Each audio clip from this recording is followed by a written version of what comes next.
Today on Faithfully Fantasy. The silver hair comes from this. She's the daughter of the Venin. And that will explain maybe why this woman has silver hair. She's a Venin. Why Sorry, she has a streak of silver hair. And she was scared of Violet.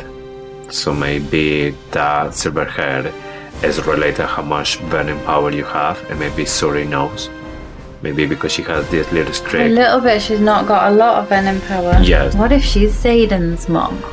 People think it might be a bit weird, but the fact that Xaden has such a, he likes Violet's silver hair, or it might be a comfort thing, a home thing, that maybe his mom always had silver hair. The reason that you can see Xaden with red eyes is because he's using his shadows to hide them. Imagine if maybe all that description all along, those onyx eyes, you create little shadows in the eyes, and that way they look so dark. There's not even natural dark, it's just shadow darks. Yes.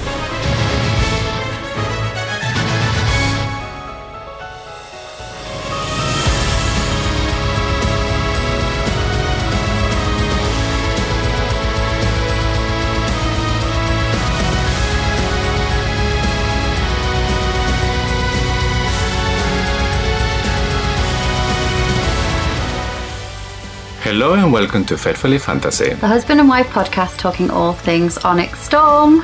I'm JC. And I'm Sean. And today we're going to be talking about this release from the magazine Cosmopolitan. They give us a big chunk of the book Onyx Storm.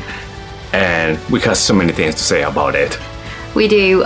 We've been following the news today quite rapidly. We've seen some excellent lives from Bookish Kinsey and from Bookish is Better, and we've had some absolutely great conversations with our friends over on Instagram. We'll try and mention as many of you as we can. We did get a lot of messages though, so sorry if we didn't get to your comments today. So what we're gonna do is we're going to read a little bit what you can have in our website as well. It's available there. If you're not sure, just go to Instagram and Faithfully Fantasy Pod. We have all the instructions there.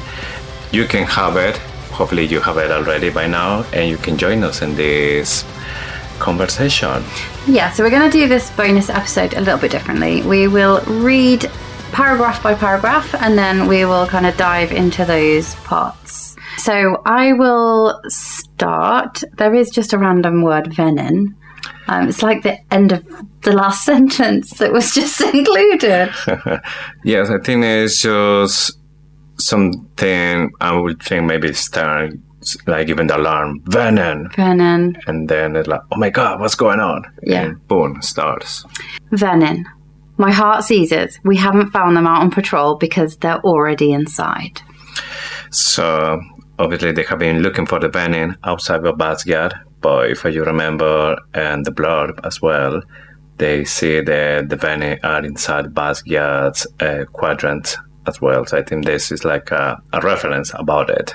And now we start to see there's some Venins infiltrated already on Basgiath, and there's not just riders. Yeah. So have they got in again since the battle at the end, or were they already there? And how long have they been in the ranks? And I think it might be worth just thinking about when this scene might be taking place. So obviously, we'll get to this bit at the end. Obviously, it is not long enough for Sawyer to have been released. Fully recovered. Yeah, fully recovered. And also there's still beds and bodies.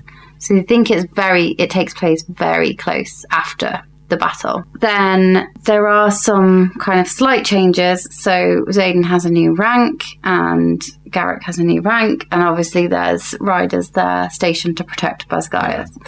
Yes, what I think that happens is right after the end of Iron Flame, maybe the same week, Xaden has to leave.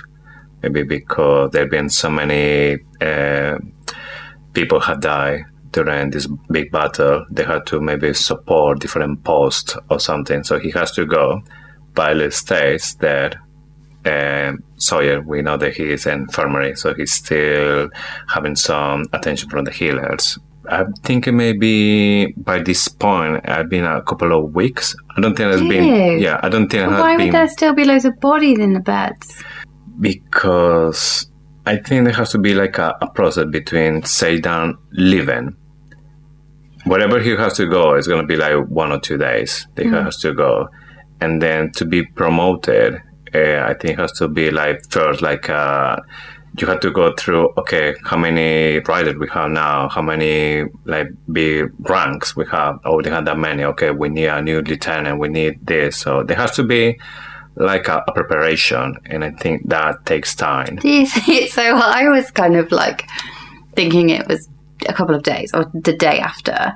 I know this is a bit weird, but hear me out. So think back to graduation and how underwhelming it is. And they're like, right, now you're in second year, here's your new patch. I think they might have even just been like, everyone died, so you're the next rank up. Congratulations. You've been Congratulations. promoted. Now get out on patrol. And I just think he's been out on patrol. Yeah, because one thing that we don't know is how many riders they die after this battle.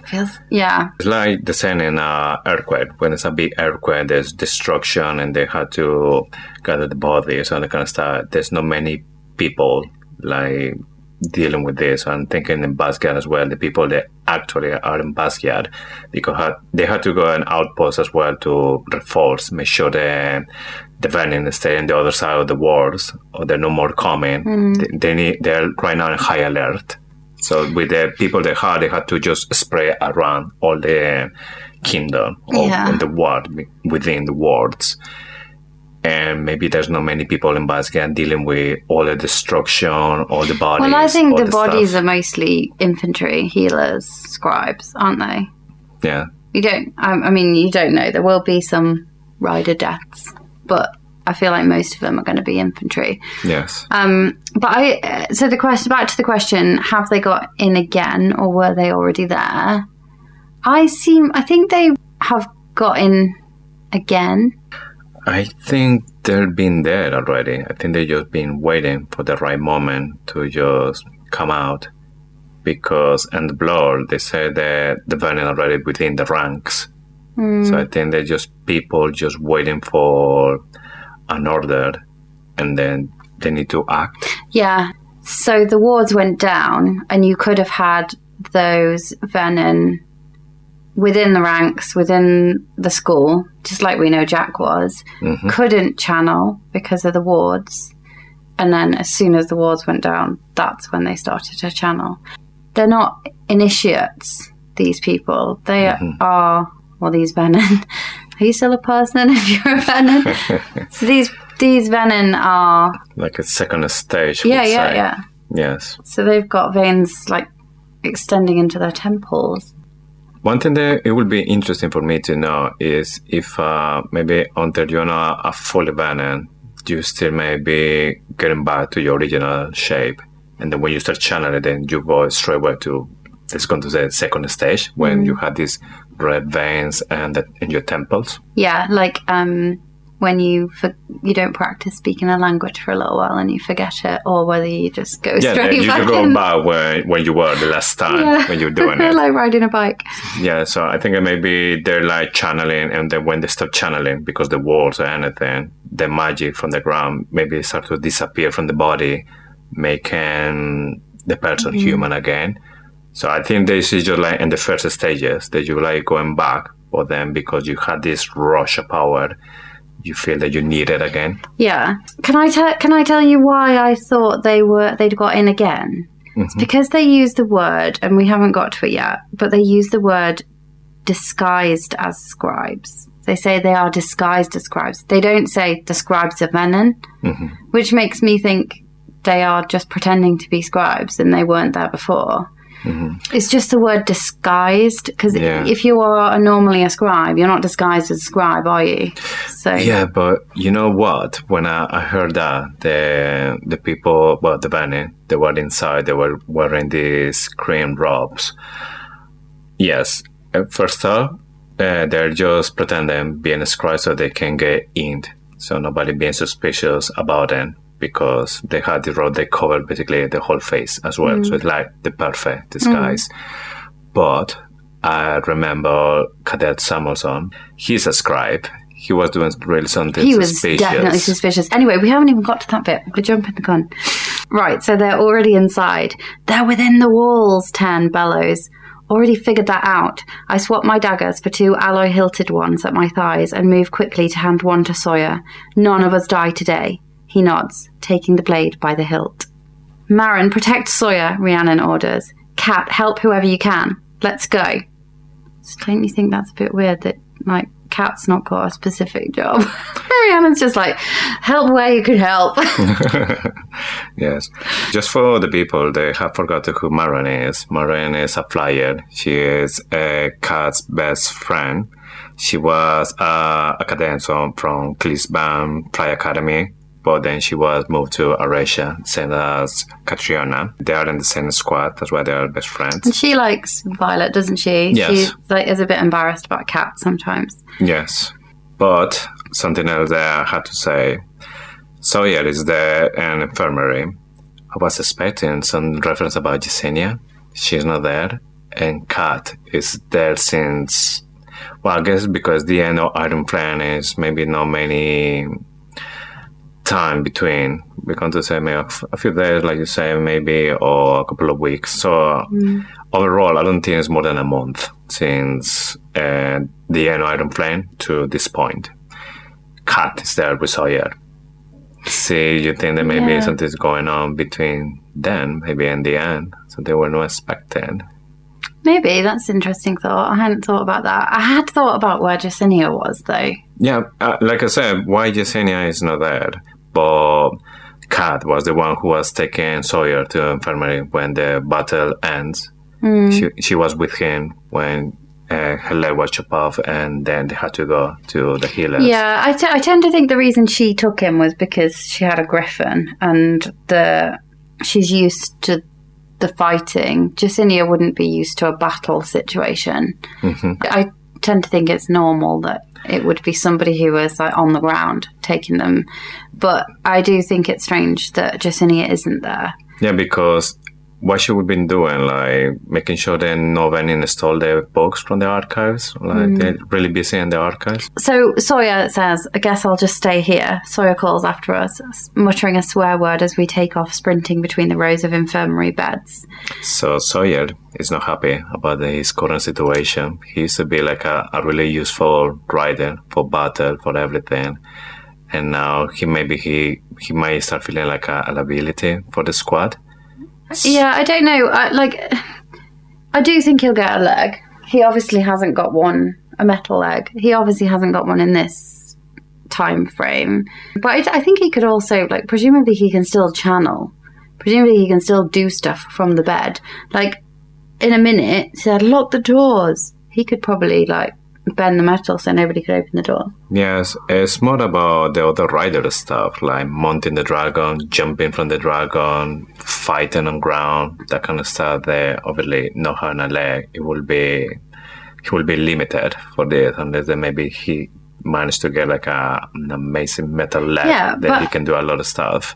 But for me, like the thing that concerns me is if he starts to feel down for his current situation. No, you think he's going to channel, don't you? Well, Rebecca Yarrow said that she's been building like this character arc, like really detailed stuff. So the thing that I don't know is going to be for good or for bad. I want it to be for good. He mutters a swear word as we take off, sprinting through the rows of infirmary beds. We're the first to make it to the doors, where Winifred holds the wailing infantry cadet by his upper arms. I want to talk about this. Winifred. Like, two things here. I wonder what the relationship between Violet and Winifred is like after Nolan, who is her husband, betrayed Violet so badly with the lemonade. Kelly on Instagram was wondering where Nolan is in all of this, and I am completely with you, Kelly. Where is he? Did he survive? Or the last thing we hear about Nolan is where Xaden says he will die for his part. Yes. Is he still alive? And if he isn't, how's Winifred feeling about that? Just the name drop of Winifred made me like spiral. Yes, for me, it's the same. I had in my notes as well. Where is Nolan? It's like the first thought, and then the second one. Did he maybe apologize to Violet? Like, I'm sorry, I thought you were betraying Navarre. I didn't know anything about Venin, Wyvern, or all that kind of stuff. I mean, you had to give him he's the same as Dane. He was thinking that he was doing the right thing. The Violet was maybe spending too much time with Xaden, and Xaden manipulate her to join the revolution. Yeah, maybe. But yeah, it's interesting to know where is he. Is he mending something else, somebody else? Is still with Jack, maybe. Yeah. Anyway, Winifred is quite occupied. Mm-hmm. She holds the wailing infantry cadet by his upper arms. Who is this wailing infantry cadet? Why is he wailing? Winifred's like restraining him. Obviously, he's having a terrible time. Yeah. I wonder what's happened. Well, she's an expert in potions, I think. So maybe it's going something strong that need to hold him so it doesn't hurt himself or doesn't run away. Maybe. We don't hear anything about him. Yeah. So obviously, and it says holds the wailing infantry cadet. So like we're already supposed to know about him or her. I said him. I assumed it was a him, but it could equally be a her or a they. So before this, we obviously hear about the wailing infantry cadet. It's not the first time we hear about him, so there'll be something explaining what made them wail. Violet, don't go out there, she starts. Lock the doors, I shout as we run through. Like that's going to stop them. Riddick challenges as we enter the tunnel. Then all three of us skid to a halt at the sight before us. The blankets on every overflow bed down the hallway have been thrown back, revealing desiccated bodies. Riddick has quite a big role to play in this scene, doesn't he? I really love that he's there with Rhee and that Violet's fighting with the two of them. Lish, who is great on Instagram, Lishful Reading, is suspicious of Riddick and says that something doesn't feel right. Suspicious about Riddick?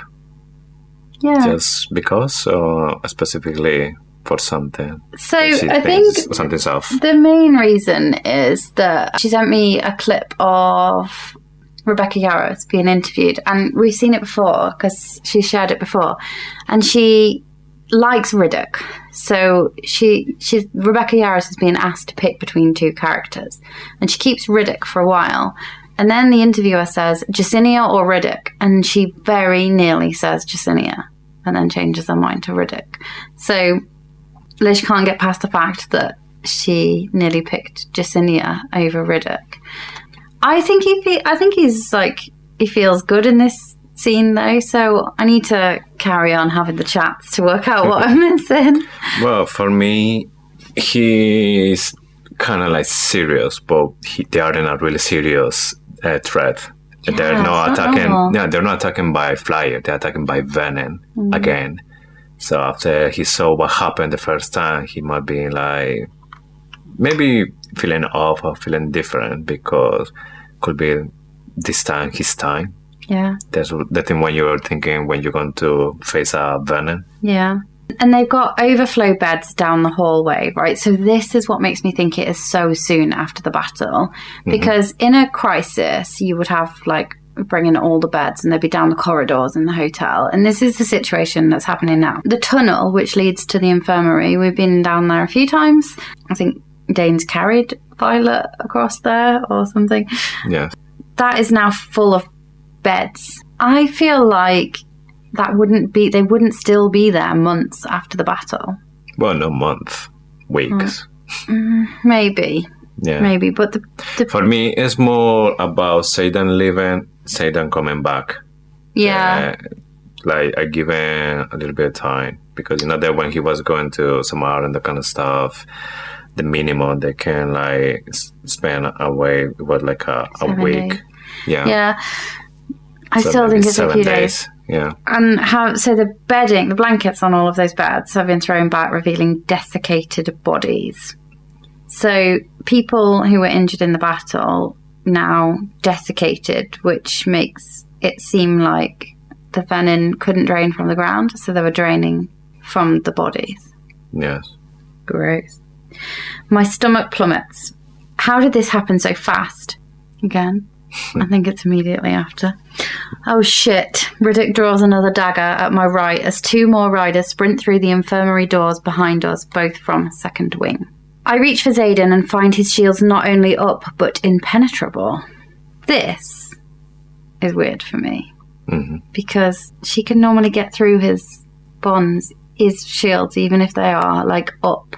Yes. Because we know that because she sensed him when his shields were up at Samara when he was sparring in the pit. Yes. But he is still a Venin. He is still let's go to say first stage. And that stage, his signet, everything that's related to magic has been boosted. And I'm saying this because by the end of Iron Flame, when Xaden goes to talk to Jack Barlow, he is using his shadows. And even I think there's a part when he feels like surprised about how powerful are the shadows now. That he even said, I'm too surprised about this, like the signet or whatever it is. Mm-hmm. So I think that is giving that boost. So he's still having this power and even for shield. Yeah. Still. I like that. I really do like that. So she tried to reach to Xaden, but she can't. The thing that is weird for me as well is that by this moment, he should be on her way. He's already in Basgiard and he's just running to find her because it's just a few more scenes until he is with her. Mm-hmm. So what he was doing to kill a shield so up, so impenetrable, if he was just getting closer? Maybe he can't let anyone know. Because he's very, very paranoid about there being somebody better than you at something, and he's maybe paranoid that there are some intrinsics around, and he's got to keep it secret that he's a Venin, because I do think that they're keeping it a secret. And K-Dove on Instagram also thinks that this kind of confirms that they're keeping it a secret together. So when he arrives at the end, spoiler.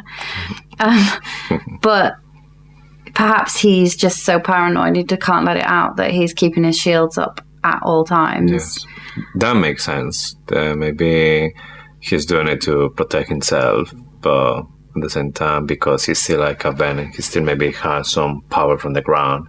He is really powerful right now. Yeah, so I was thinking that perhaps, because they don't speak mind to mind, my first thought was that Sorrengail had actually temporarily broken the bond, but he's not got red eyes, so he's obviously channeling, and he's using his shadow, so he's obviously channeling from somewhere. He's not channeling from the ground, because you would see it in his eyes.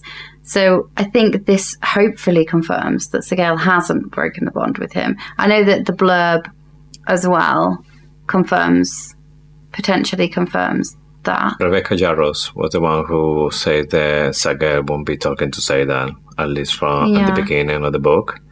So it will be interesting to see maybe if he does something again. And is that something that makes Sorrengail say like, okay, that's enough. But I'm done with you. Again, they do speak mind to mind in the blurb, so something happens where they get the connection back. So I think this probably confirms that she hasn't yet broken the bond with him. The shield's not only up, but impenetrable. Frustrating, but fine. I'm perfectly capable of fighting on my own, and I have Riddick and Ree with me.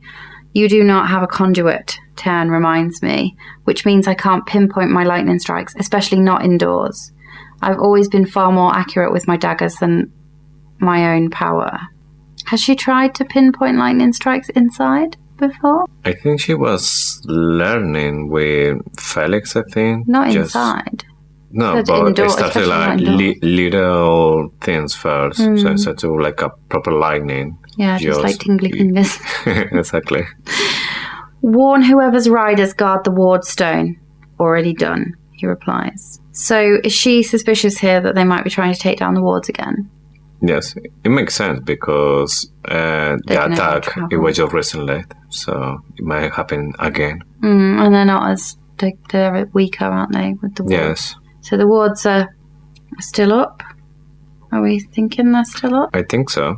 The only thing it will be interesting to find out is if Brennan is still in Basgard or if right after that he went back to Arasia. So many weird things. I want to know where loads of people is, but I'll get there. Right. So, check the bridge. Rhiannon commands. Sorry, I'm not doing this very emotively. Check the bridge, Rhiannon commands the two from Second Wing. So, can we trust them? She's told them to go and check the bridge. Can we trust them? Yeah, I think so. Second Wing? Not sure. And they take off towards the Riders' Quadrant. Bring their bodies outside once you're done killing them so we can roast them for fun, Andana suggests. Yeah, she's still a wild one as a teenager. Not right now. I calm my breath and concentrate. Eyes open, Rhiannon says. Her voice as steady as her hand as she pulls an alloy-hilted dagger and moves to my left. Let's go. Sorry. Let's go. Let's go.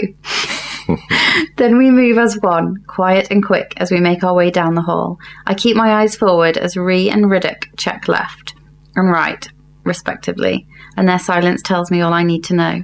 There are no survivors. We follow the curve of the tunnel, passing the last cot, and a scribe flies out of the stairwell ahead, his robes billowing behind him as he runs towards us at full speed. I flip the dagger in my hand and pinch it by the tip, my heart starting to beat double time. Which way did they go? Rhi asks the cadet. The scribe's hood falls back, revealing red-rimmed eyes with spiderweb veins at his temples. So you can tell that Violet is like going back to what she was, really logical and really wise about everything that is around her. She saw the scribe in this place. She knew there's no way that scribe will be here, so it has to be something else. That's why she prepared before even she saw the red eyes to get confirmation that it was a Venin. Mm-hmm. So we see again this Violet confident, and she was just ready to charge. Yeah, and this is proper Venin because the spiderweb veins at his temples. Nope, definitely not a cadet. He reaches beneath his robes, but I've already flicked my wrist by the time he grabs the pommel of a sword. My dagger lodges in the left side of his chest, and his eyes bulge in shock as he falls gracelessly to the tunnel floor. His body shrivels. Interesting word. Shrivels. Varish didn't shrivel. Does that mean that he wasn't a Venin? No, at the time when he died, maybe. It's used... So the word shriveled, I went a little bit into this. The word shriveled is used twice in Iron Flame. Grass in the Sage Dream, so the grass shrivels. Mm-hmm. And interestingly, she uses it as her heart shrivels when she finds out about Xaden being in Tinsic. Isn't that weird? Yes. It's used 3 times in Fourth Wing. Melgren's eyes have always made me shrivel. How cool is that? Linking it to Melgren. I think it's an interesting use of the word. It's using the word maybe towards something related to Venin. Yeah, and Melgren. And I remember Rhi saying, it was Violet.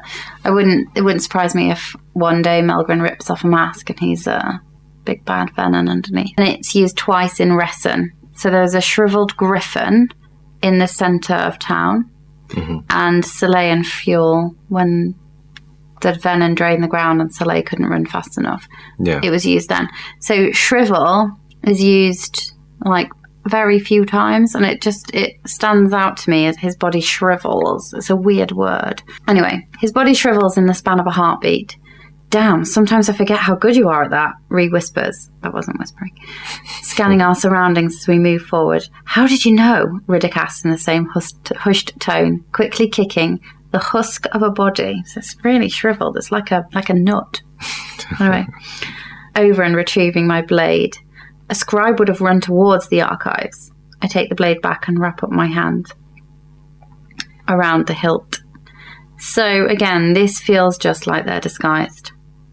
Yes. It's not been there a long time. They're not, or they're just finally out of the woodwork.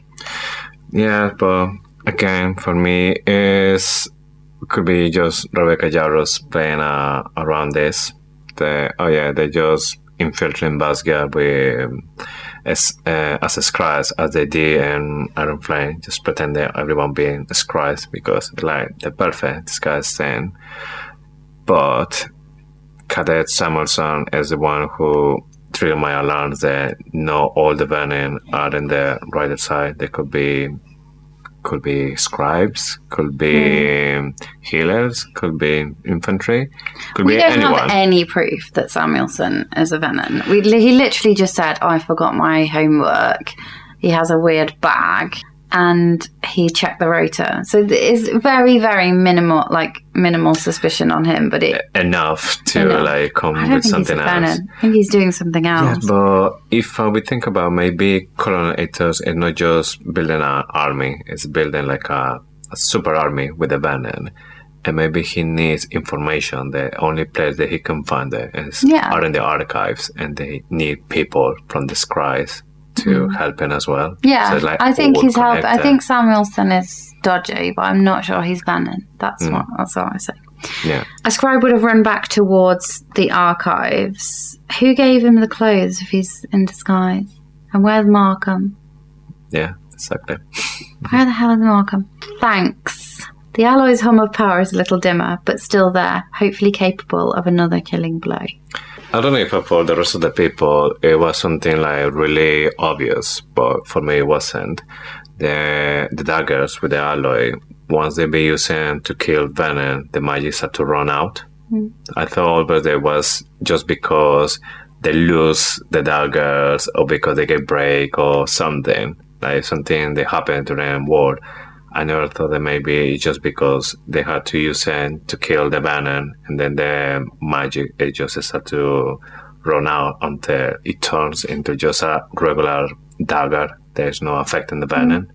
Yeah, it's really cool. I don't think we've been told this before, but it makes absolute sense of why they need to constantly to supply the drifts. Yeah, it makes total sense, but it's not something that I thought of before. Yeah. Right, this bit. How many of them had Imogen and I seen on our walk to the infirmary without even realising? Imogen wasn't in the infirmary. Yes. But she walked there with her. So where the hell is Imogen? She's doing her own business. she's AWOL.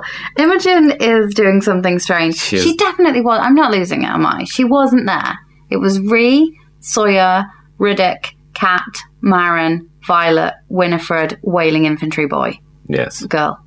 I keep doing that. Infantry. Wailing Infantry person. Imogen wasn't there. Imogen wasn't there, but how many of them had Imogen and I seen on our walk to the infirmary?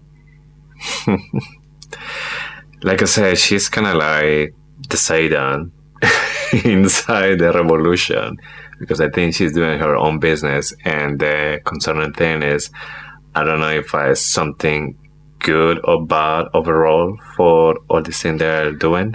So I was having a really good chat with Bookish Moments on Instagram a while ago, and there's something about Imogen, something about her particular shade of pink hair that Quinn can't seem to get right.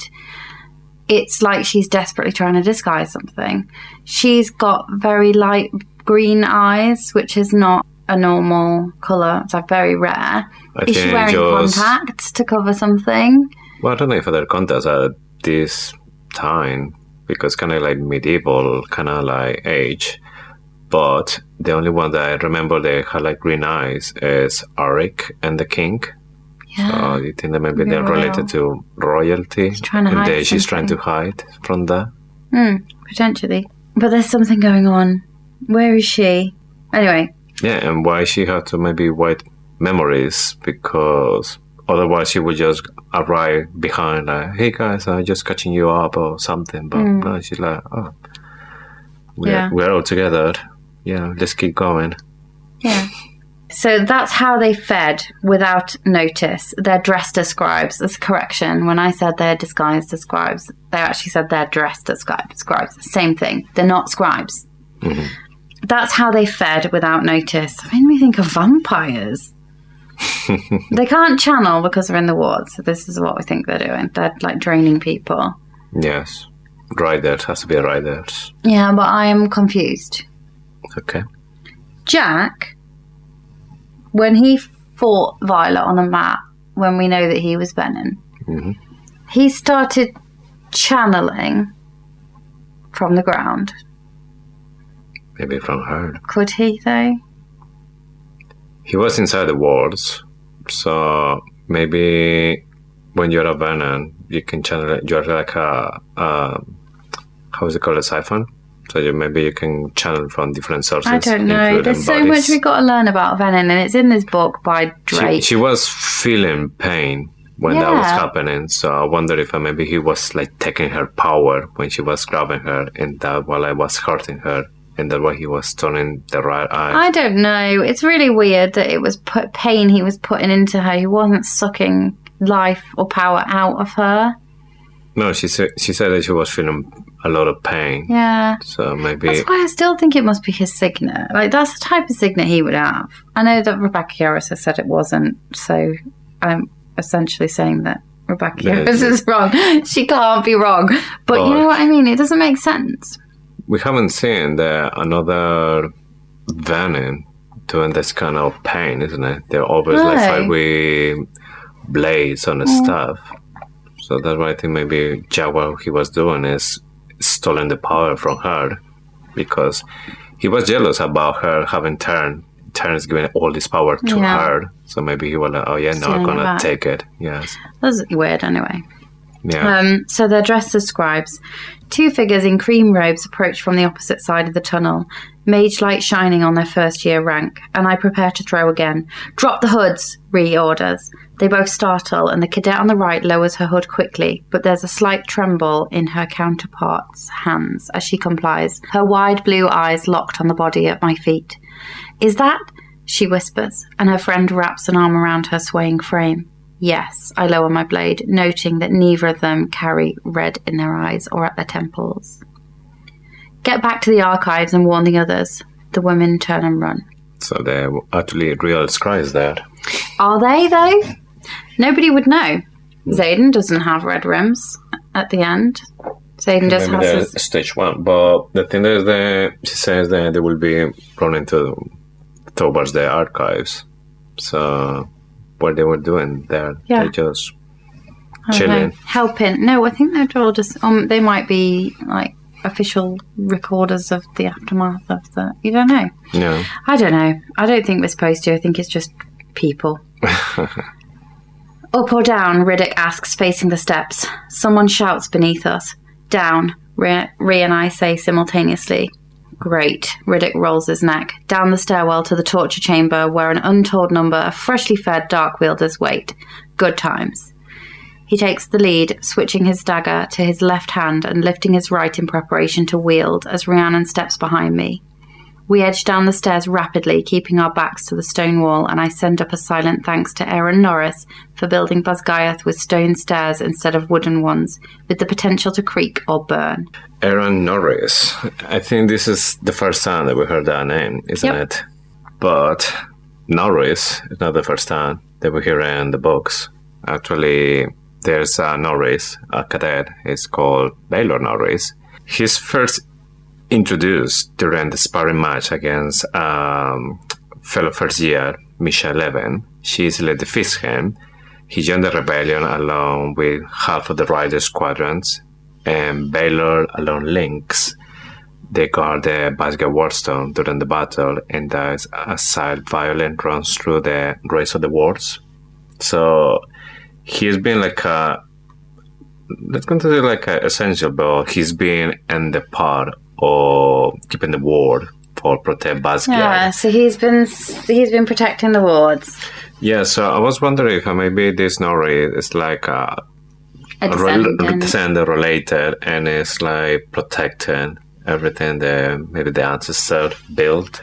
But I think there's another theory as well about Aaron Norris' name. It's quite a good one, I think. Yeah, Carly was talking earlier about how it is an anagram. Ryerson can be made.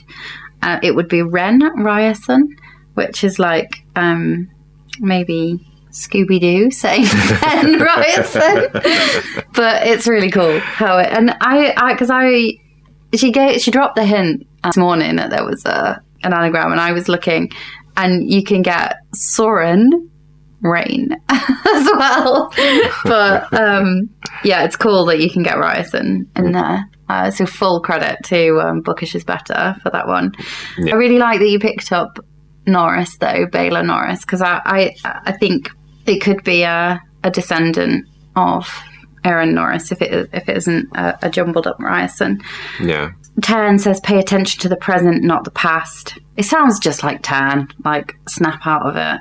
I found that a little bit weird, to be honest, because they were like talking about a lot of stuff, and just because Violet was saying like a silent answer to Norris, and then Tarn straight away jumps like, pay attention to the present, not to the past. I was like, well, that's like a little bit too much for that little thought that she had there.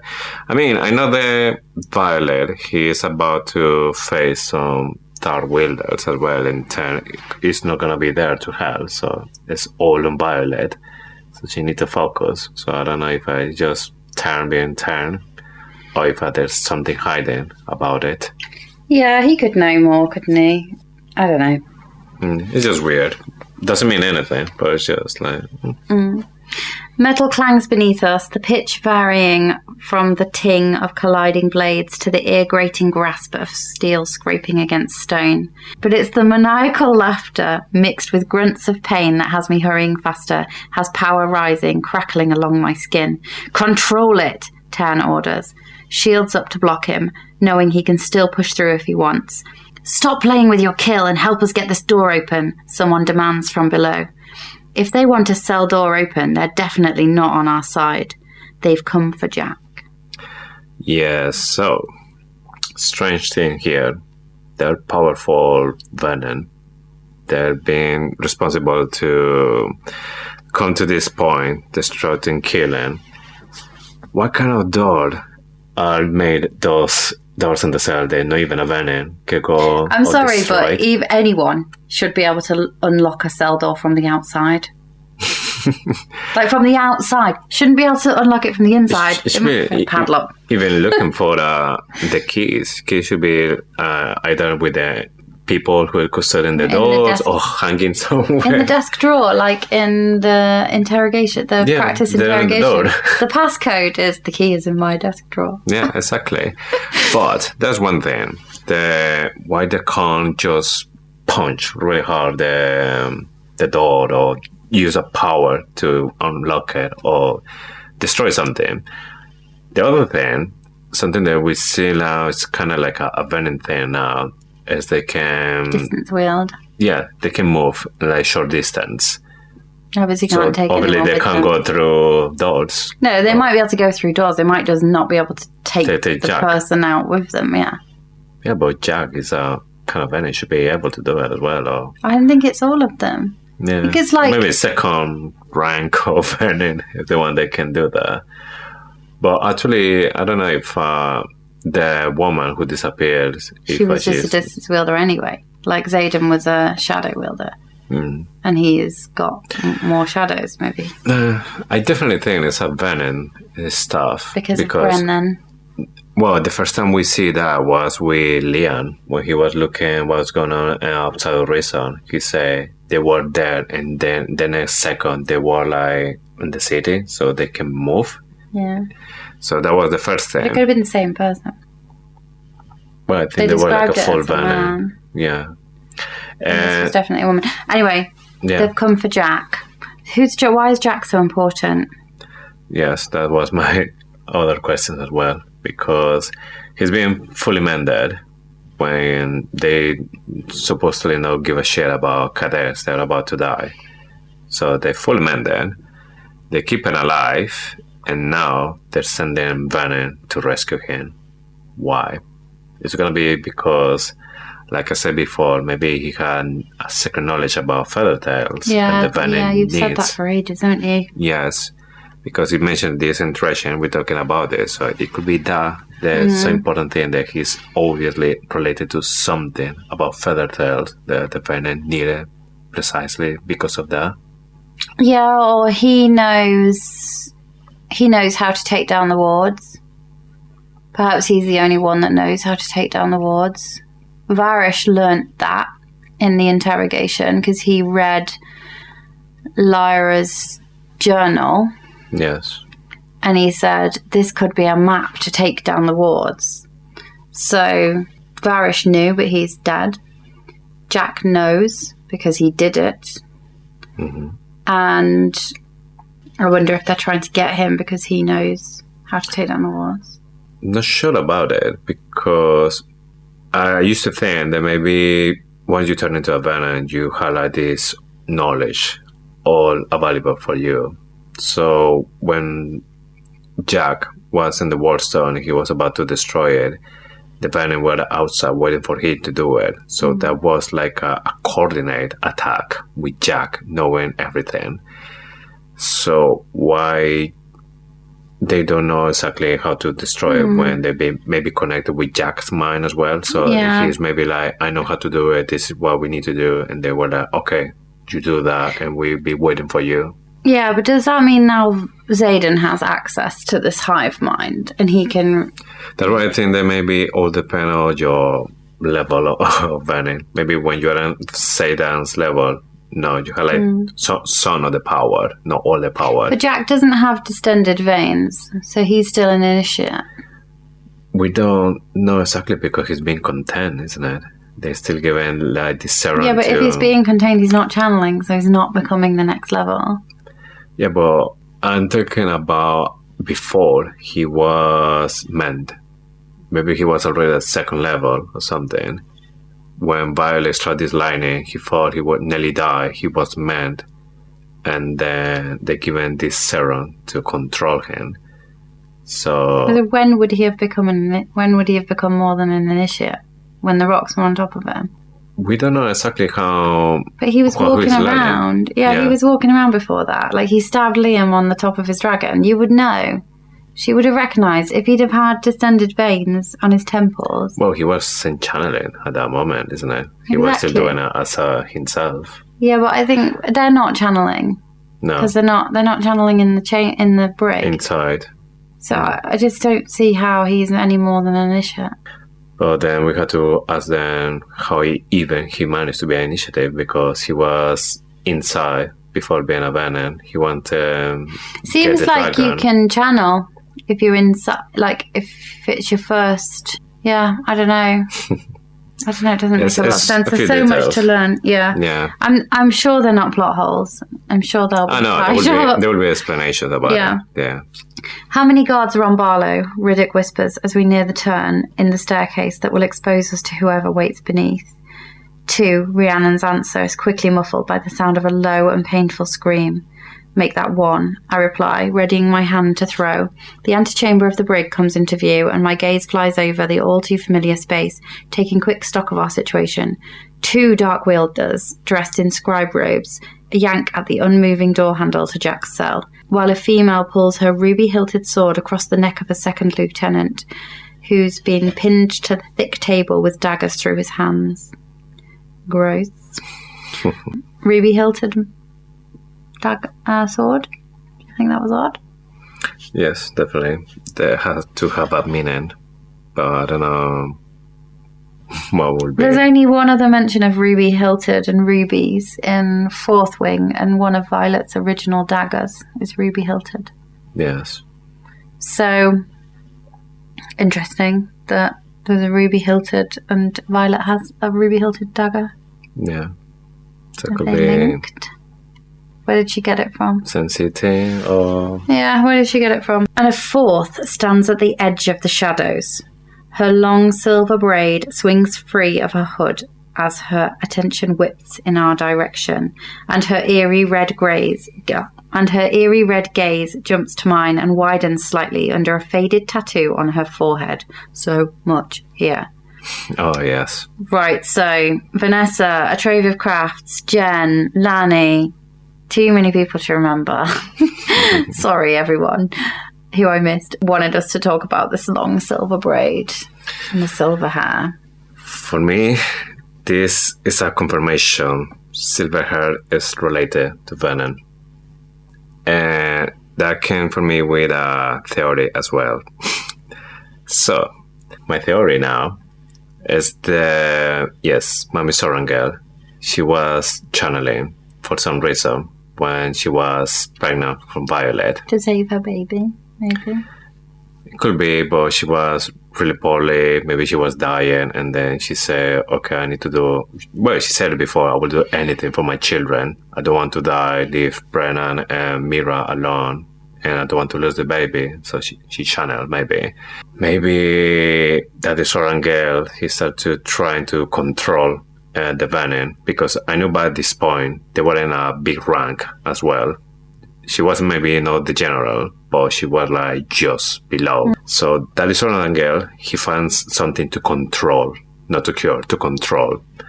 But the stuff that he's doing, maybe to control the Venin inside to save the baby as well, was something related with Feather Tails. Maybe he could have something from the eggs, from blood of the Feather Tails, something related to the dragons.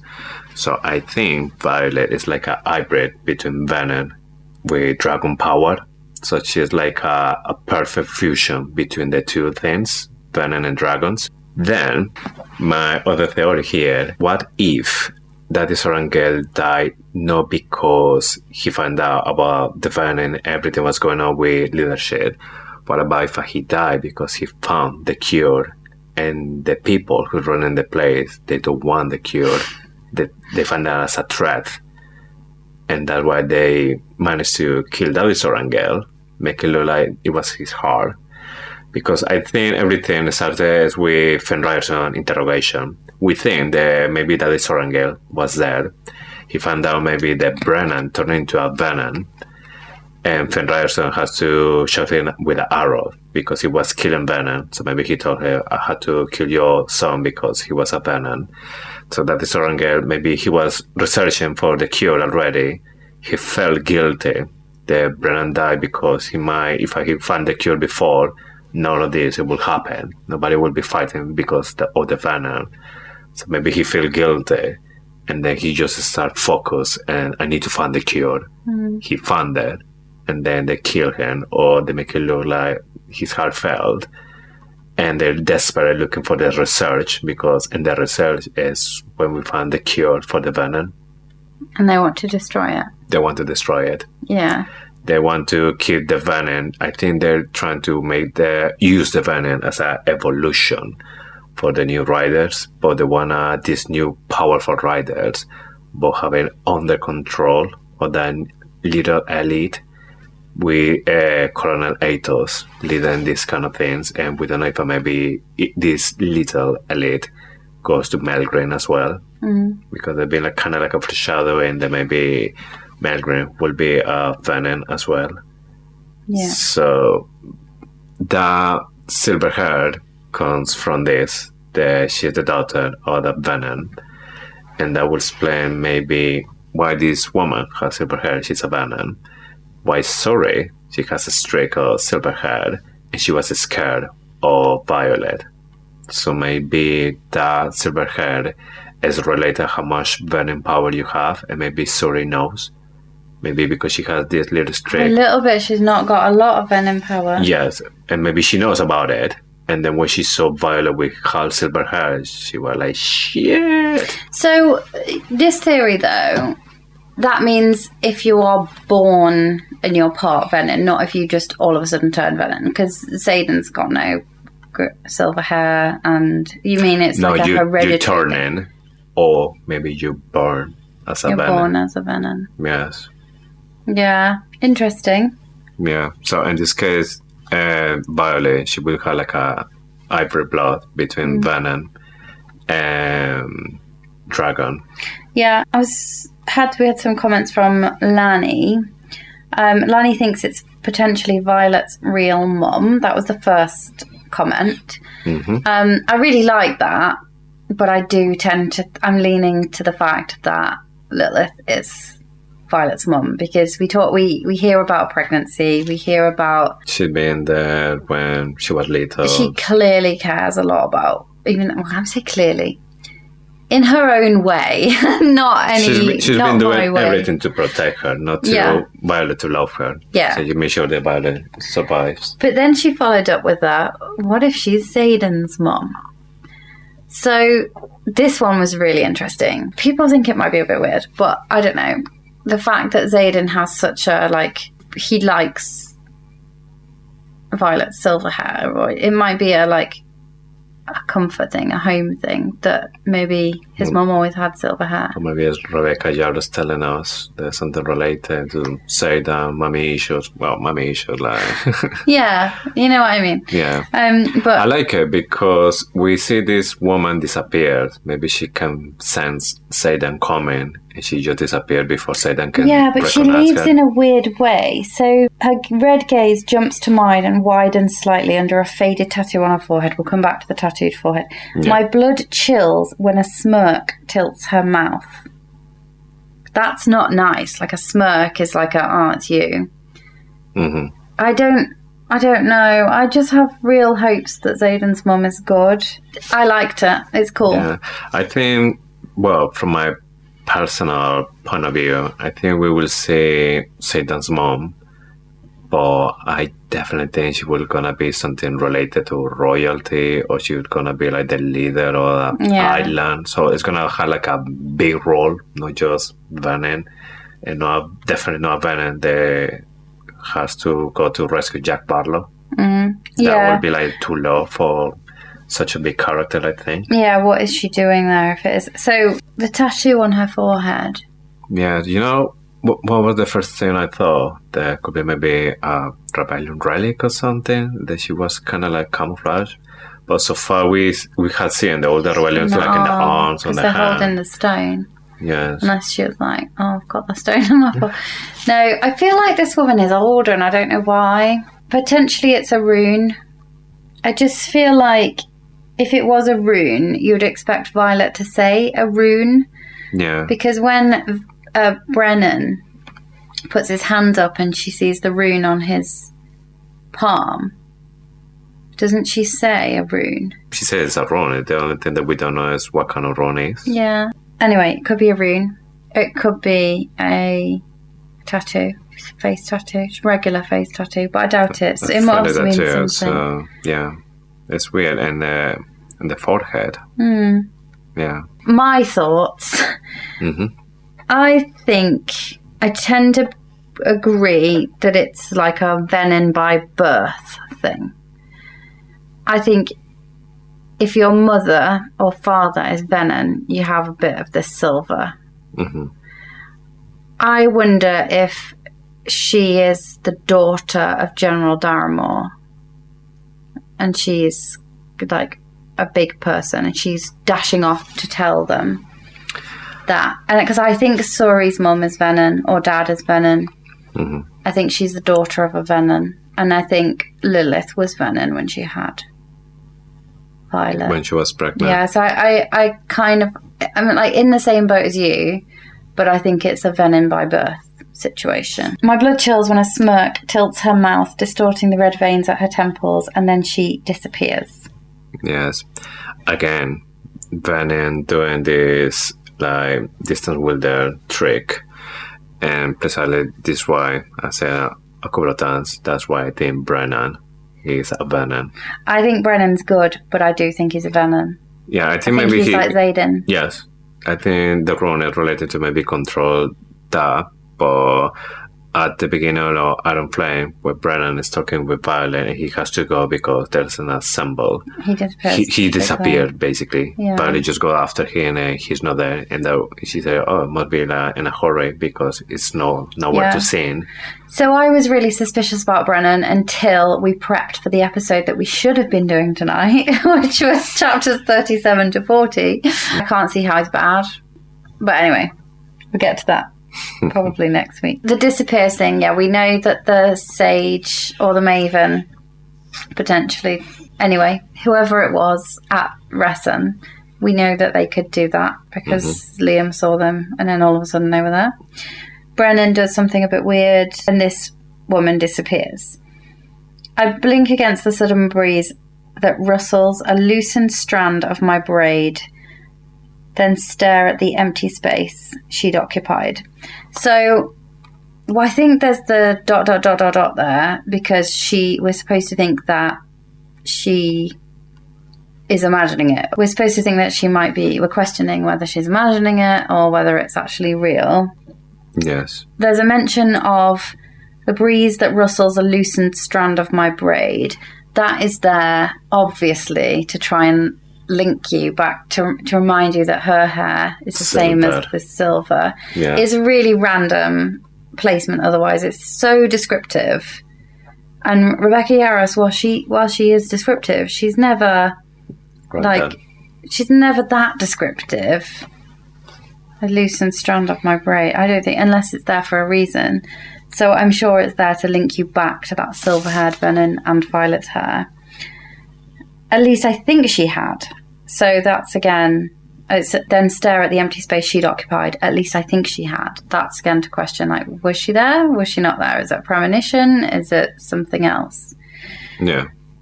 Am I seeing things now? Again, questioning.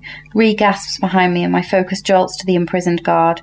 Blood floods the table from the rider's wound and I swallow back the burn of acid in my throat, catching sight of two corpses to the left, one in cream, the other in black. The female with the jewelled sword at the table pivots, her short blonde hair smacking her sharp cheekbones as she turns in our direction, revealing branches of red veins at her temples. I flick my wrist just in case this one disappears too. Riders, her alarm dies with my blade lodged into the middle of her throat. Gross. Riddick rushes the two at the door, but they are ready, one drawing a sword that Riddick blocks with a thick band of ice.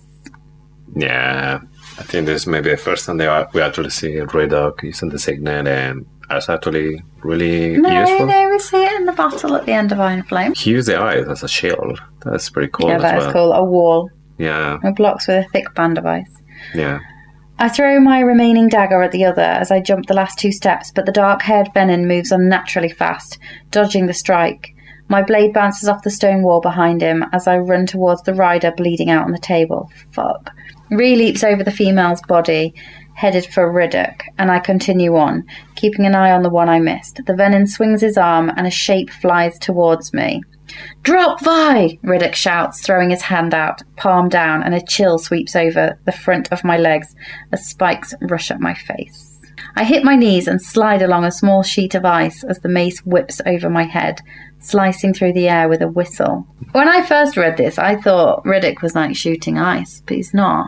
He's put ice on the floor. It's kind of like Elsa, isn't it?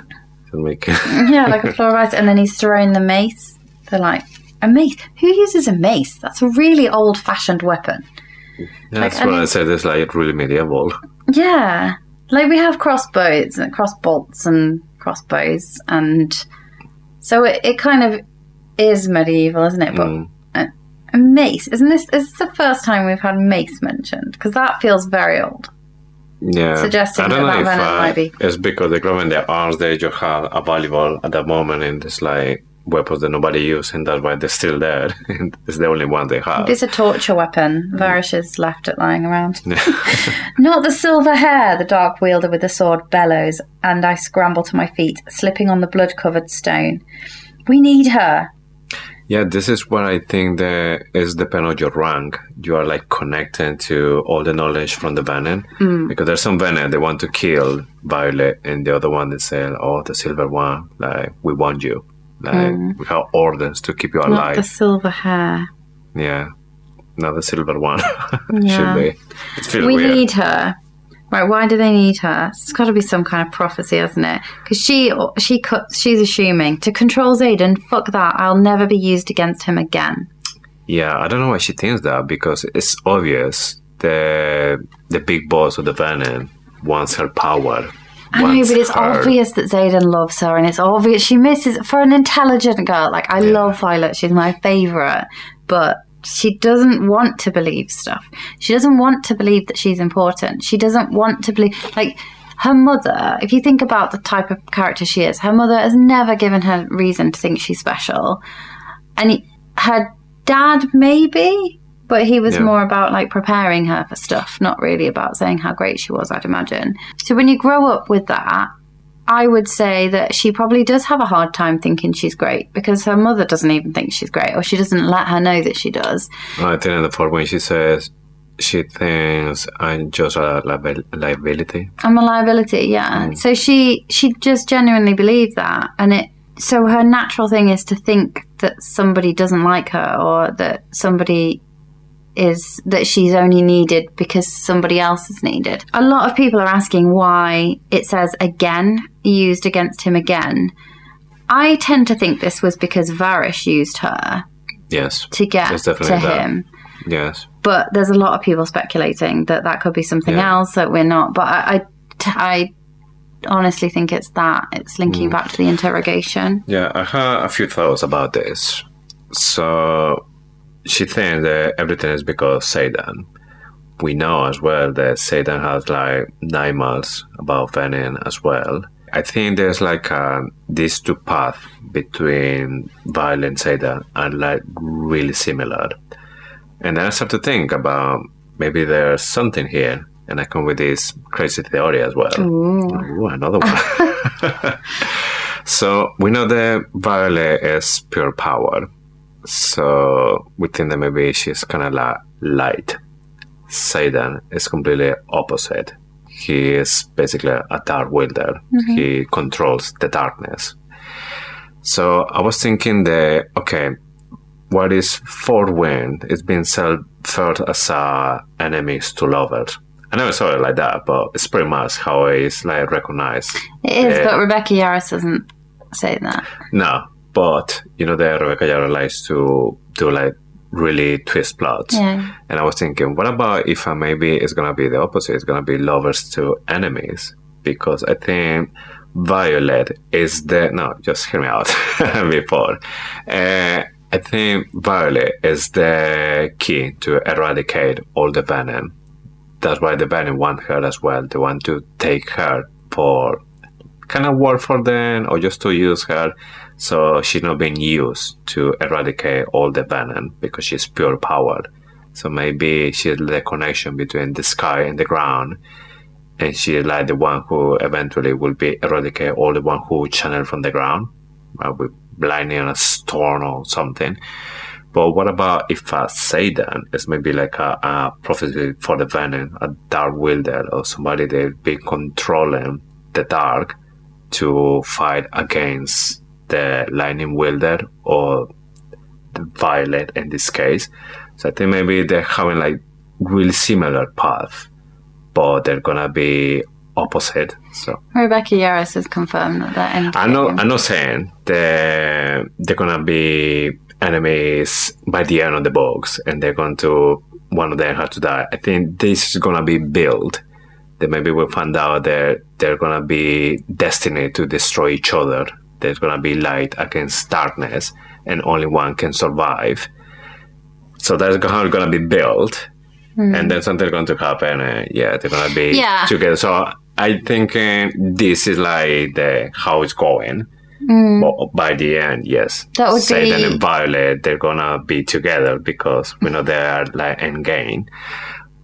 But this is what I think: light and darkness. It's kind of like the yin and yang going together, and this is Violet and Xaden. So Xaden could be destined to destroy. I don't know if I like to destroy, but like fight against. So he's gonna be. Yeah, I'm just trying to link this. It's very similar to the Harry Potter prophecy. Spoilers, if you haven't read Harry Potter, go and read it. Because it's kind of like neither can live while the other survives. That means one of them has to survive. But if it could be that they both destroy each other and everything's like... Just finish, balance. Yeah, but she wouldn't be destroyed because of Andana. Mm-hmm. I don't know. I don't know. I get it. I get what you're saying. Yeah. No, that's why I think how it's been built. It's not going to be lovers to enemies. At some point, I think it's going to be like they had to destroy each other, or their destiny to destroy each other. Their love isn't fickle. Right, mine now re-shouts, and when I glance left, she's swinging the mace at its previous owner, giving me time to get to the twitching rider on the table. Hold on, I tell him, reaching for his throat to staunch the bleeding, but I pause as his last breath rattles his chest and he falls limp, What does she think she can do? Does she think she can save him? I think she was maybe just checking how bad it is, and then she just went too late. Maybe thought like if I should do some pressure, it will save him, but nothing to do. I wonder if it's related to her second signet. Something about this that's making me feel weird, even though I am in the truth-sayer camp. There's nothing in this. Yeah, but what about if that woman, the Venin, is actually part of her signet? What about if she is like having visions of future? So she's like having like a real deja vu or vision predictions. So she can see things before it happens, and maybe we will see this happening for real later on. Yeah, when does that happen in Iron Flame though? Just the dreams. It's not really a vision, is it? It's just a dream. Don't know. I don't. Well, we have to see what happened with with Turn when he's given the back. You know, there's been a couple of times that she maybe. Yeah, but that's a dream. That's not a like physical manifestation of something. Yeah, I'm not feeling that one. Sorry. Yeah. But it's cool. Yeah, I'm just giving my round of thoughts. Yeah. Yeah. He's gone. My heart clenches for all of a beat before I draw 2 more daggers and turn towards my friends. The black-haired Venin moves in a blur, ducking beneath the mace Rhiannon swings, then appears before me like he'd been standing there all along. Fast. They're too damn fast. It's like, mentions it too many times that the Venin are fast, and it makes me think of Imogen. She's the one and I'm really fast. My heart jolts as I jerk my dagger to his throat, and he studies me with sickening excitement in his red eyes. Power floods my veins, heating my skin and lifting the hair along my arms. Ah, the lightning wielder. You're a long way from the sky, and we both know you can't kill me with that knife, he taunts. And the veins along his temples pulse as Rhys sneaks up behind him, her alloy-hilted dagger poised to strike.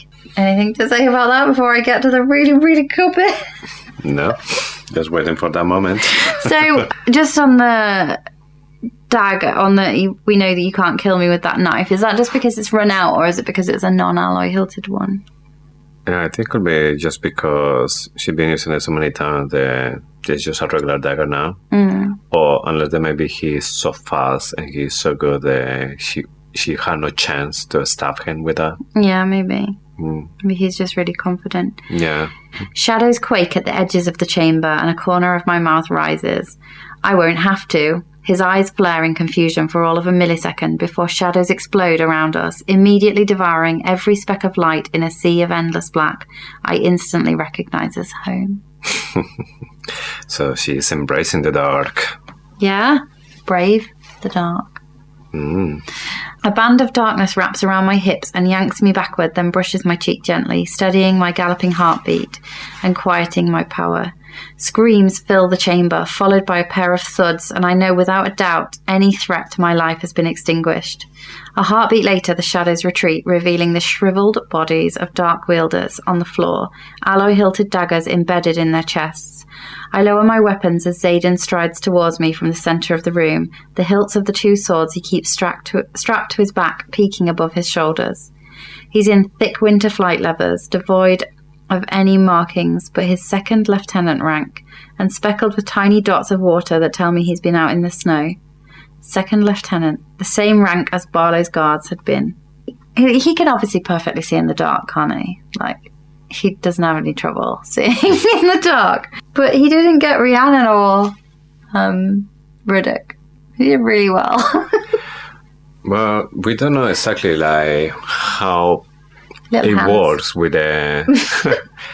No, but you know that when he said that shadows are everywhere, they tell me everything, and I don't know if maybe when he's like with shadows, it's like the shadows is like just extended her senses, so he can see, he can... Does he just like think about what needs to be done in it? Yeah, so maybe in this scene where he has covered the whole room, he can see perfectly what's going on, and then that's why he can. Well, he maybe can't see, but he can sense, and he just knows. Not like physically see with the In eyes, his but mind. he knows what's going on.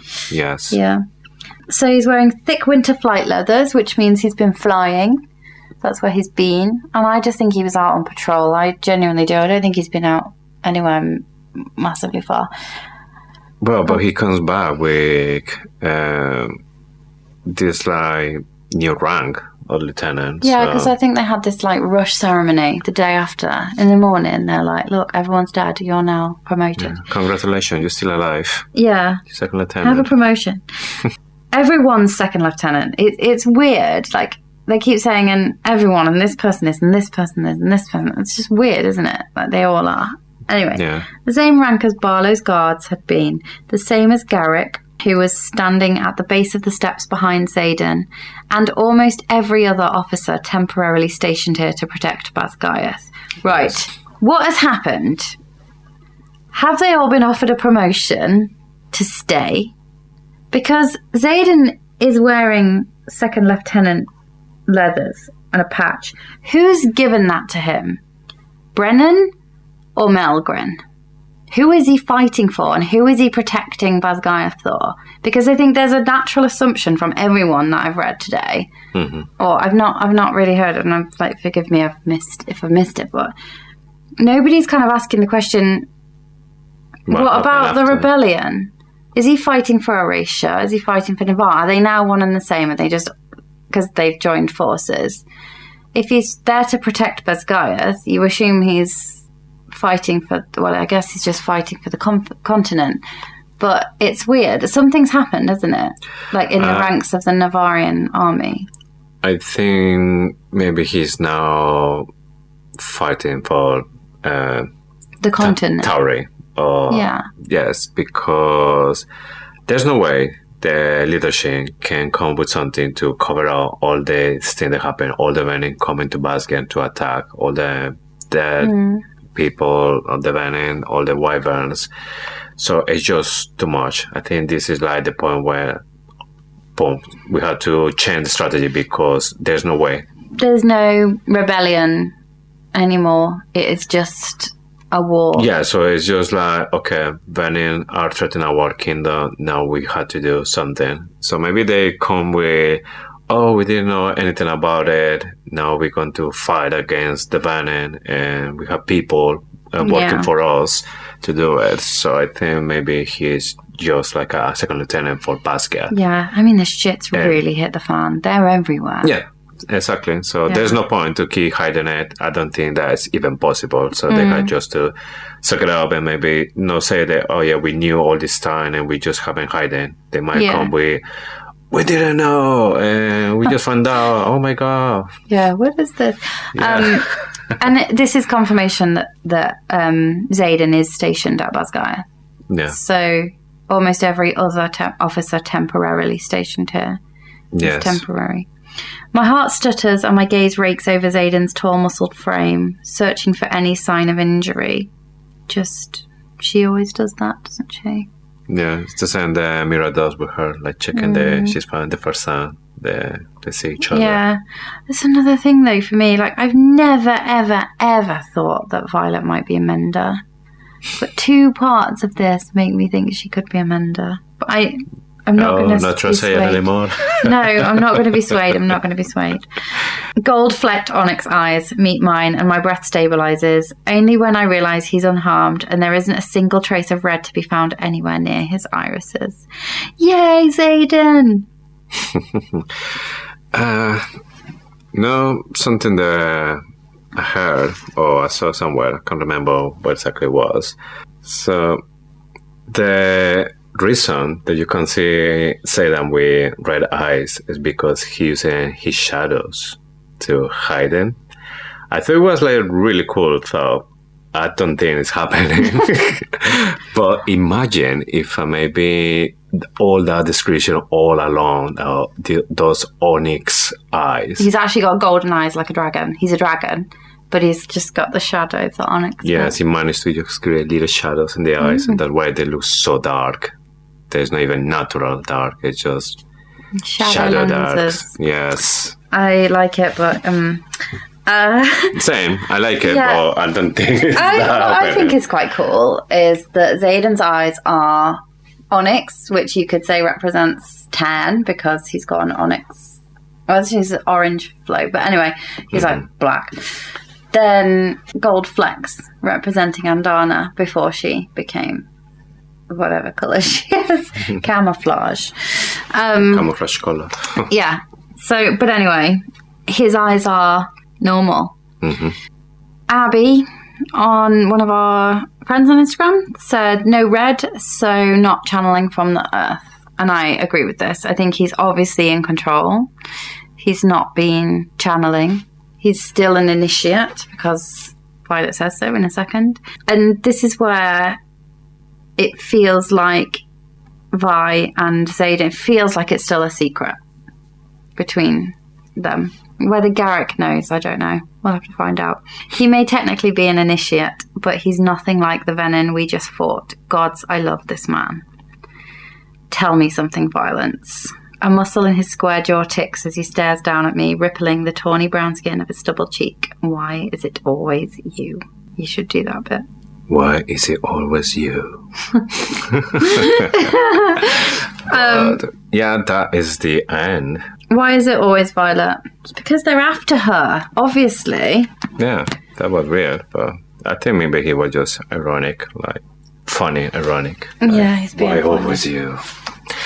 But thinking about Xaden's side now, that onyx color with golden flecks, I think there's gonna be something behind that. It's not just Violet being described as, I don't know, like in love or being poetic. I think maybe Rocallaros is hiding They're something destined behind. to be together. It's to do with, I think that's like, yeah. What is really clear is colour is a big theme, isn't it, of this series. You have gold, you have the dragons, you have the fire from the wyverns. Like, colours is quite significant in this series. Yes. And I love this excerpt. I mean, it gives us so much, but it also doesn't give us enough. And we need to wait until the 21st of January to get it all. Yeah, but you know what? I'm still surprised about how many information have been given away about Onyx Storm. You think about the blood, you think about that excerpt from the cover from Onyx Storm, because that's something as well. When they are in the amphitheater, they're like training cadets. Yeah. So I'm thinking that's maybe after this. Yeah. So maybe they're maybe somewhere else. They're not in Basquiat. Could be maybe in Cordell. Yeah, I did think they could be in Cordon because of the kind of that they were fighting in. But now, after this, I think they're just training cadets, and potentially they've built somewhere at Basguys, but it could be Cordon. I just get really bad vibes from Takaris. I don't really want to go back there. It's like, how would they house all the cadets? Like, it's just not a very good place to be, is it? Because they said it wouldn't really do well under siege. It's like a glass palace, basically. I don't know. I don't get... Well, we know that Catriona and Serena, they are really close to Takaros. Maybe they're training just flyers. Now it's going to say that everything has been exposed about the Venin and the Wyvern. Maybe now Navarre, they're more willing to share knowledge, share weapons, training people. Yeah, because now they fought for them. Yeah, so now like, okay, now we are all together against the Venin because they're coming for us and they're coming strong. Yeah. So maybe that's one of the reasons. But like this, just in this, there are around 3,000 words. That's a lot, considering that maybe the book would have, I don't know, let's going to say 120,000 words. Quite a lot. It's quite a lot. But if you compare like Fourth Wing with Iron Flame was bigger than Fourth Wing. So for me, this telling me as well that Onyx Storm is going to be a big book because all the information that's already revealed, and with this trend that Rocallaros is doing. So I think Onyx Storm is going to be a big chunk. Do you think we'll find out before it's released how big it is?